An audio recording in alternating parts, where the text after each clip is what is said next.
Mä tapasin äsken tuossa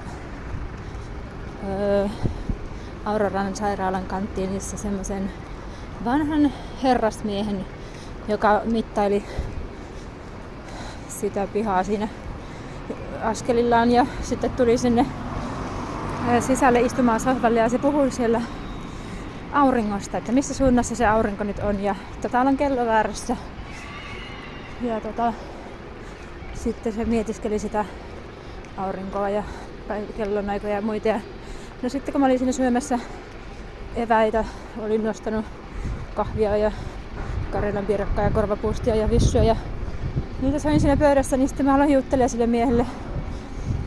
Ja se siirtyi mun kaveriksi sinne, ostettiin sillekin korvapuustikahvit.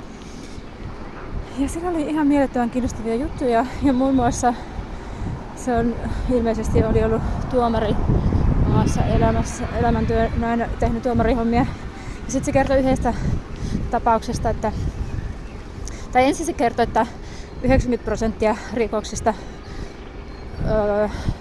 mitä siellä oikeudessa hän on aikanaan käsitellyt, niin olisi ollut olematta, jos ei olisi alkoholia ollenkaan. Mikä on minun mielestä aika kiinnostava ajatus.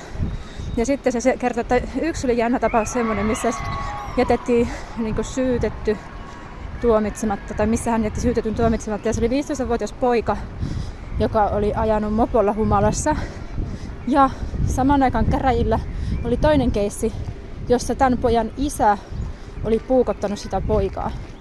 Niin tällaisessa tilanteessa tämä ihana herrasmies, sydämen sivistynyt tuomari, oli jättänyt sen pojan tuomitsematta siitä humalassa ajelusta ja ihan kyllä ymmärrettävästä syystä.